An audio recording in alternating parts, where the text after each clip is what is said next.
hungry, pain, suffering. This is a fact of life for the prophets and everybody beneath the prophets. No one is safe from anxiety and stress. In fact, our Prophet ﷺ said, أَشَدُّ النَّاسِ ابْتِلَاءً الْأَنْبِيَاءُ ثُمَّ الْأَمْثَلُ فَالْأَمْثَلُ.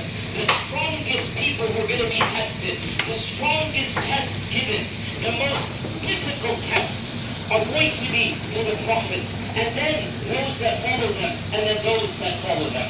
So I just won't stop it, and then you can just edit bits out, can't you? And inshallah, Allah wants good for you. You're going to live a life that has stress in it. This is in contrast to some versions of our faith tradition. You know, I'm from Texas. I'm born and raised and live in Texas. Their version of Christianity with a life, a wealthy life. If you don't have wealth and you don't have trials and tribulations, according to them, if you don't have wealth and you don't have luxury, you are not beloved to God. Wait. That if you are righteous, Tuck that on the last one home. this is not the Tomorrow you will be preparing iftar, Mahi. of the righteous. On the contrary, if you are truly righteous, if Allah wants good for you, if Allah wants to raise your ranks, well, that's going to be demonstrated by passing one trial after another. And in fact, the more tests and trials come down, potentially, the more beloved you are. Potentially, we're going to come back to this point. Potentially, the more beloved you are to Allah subhanahu wa ta'ala.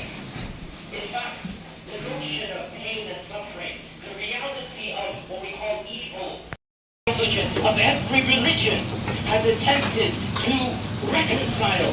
If God is so loving, if God is so merciful, if God is so powerful, well then, why am I in pain?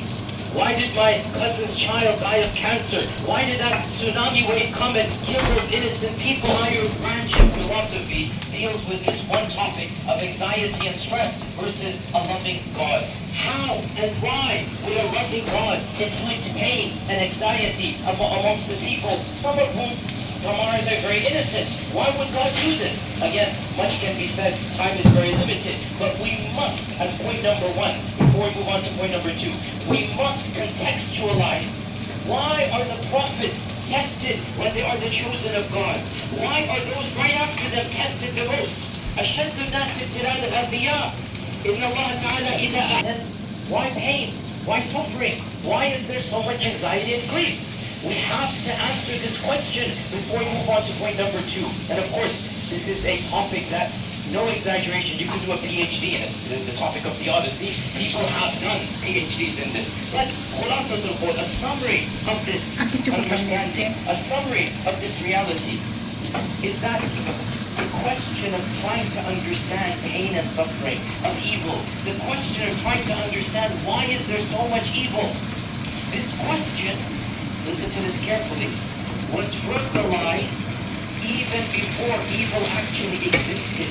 Even before we were created, the question was asked. This is a question that troubled the minds of a species better than us, more noble than us, holier than us, more pious than us. When Allah announced to the angels, this is in the Quran, the first story, the very first story, when Allah announced to the angels, إِنِّي جَاعِلٌ فِي الْأَرْضِ خَلِيفَةً, I'm going to create this new creation. These are the characteristics of this creation. This is what's going to happen to this creation. What did the angels ask? The angels didn't ask, oh Allah, how fast will this creation run? Shall they fly? How big are they? They don't care about these things. What did the angels ask? They asked this exact question that we're dealing with right now in this lecture. Why would you do this, O Allah? قالوا أتجعل فيها من يفسد فيها ويسفك الدماء.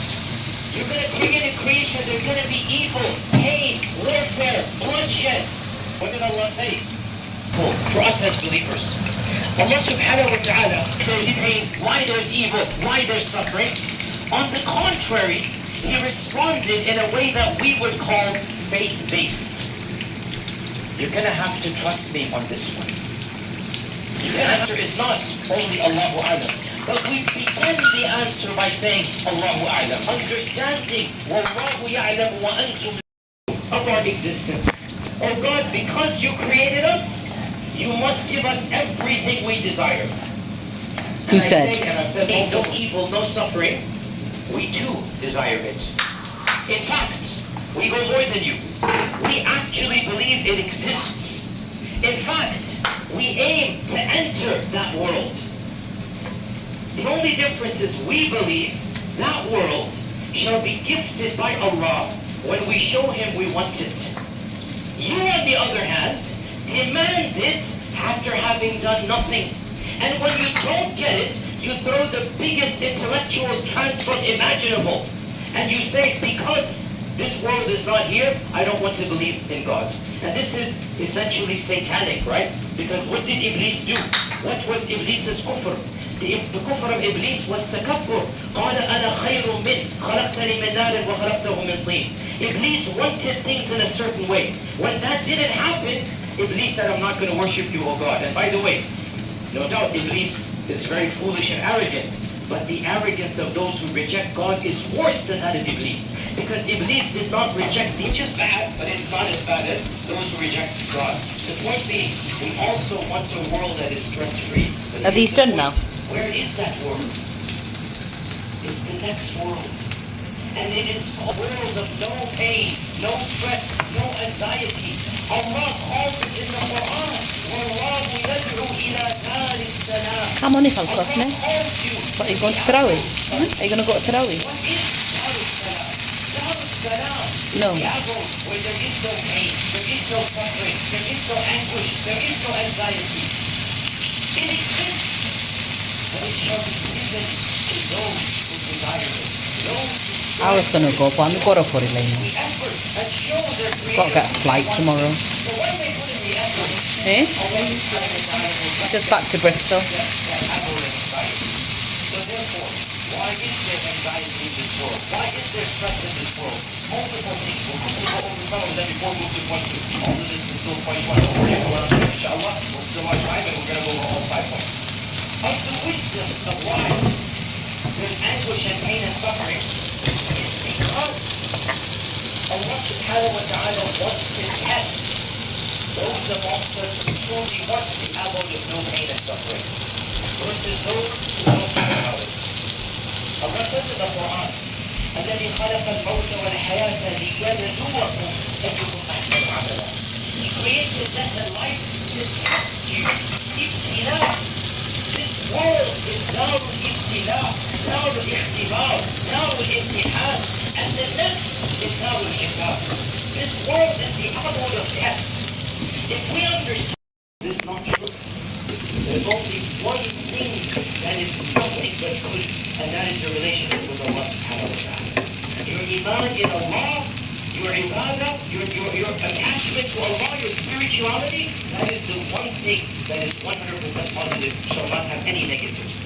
So we have to understand pain and suffering is a part and parcel of our existence. And the wisdom of his being here is very clear. ليميز الله الخبيث من الطيب أم حسبتم أن تتركوا ولما يعلم الله من يجعل في الصابرين أيحسب الإنسان أن يترك سدى ألف لام ميم أحسب الناس أن يتركوا أن يقولوا passes one test after another. And that's why going through tests with full conviction, going through tests with faith is of the highest ways to enter the highest levels of paradise. Passing these tests is the way to attain a stress-free life in the hereafter. We have to understand this point. In the next fight. Allah wants to cleanse you here and now so that the Lord is right, so that the so that you can go to Jannah without any. And in order to do that, you have to trust in this point.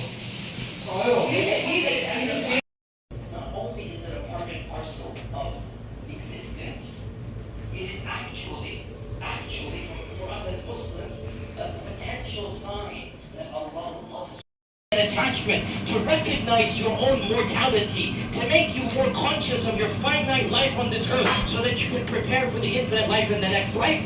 This is a blessing unto you. There is no evil. If you come out of evil, a better person, a stronger person, that was a gift Allah gave to you. Point number 2 now. We're moving on. We're going to do 5 points. Point number 2. We learned from the seerah No weight loss today. that tests and trials, stress and anxiety.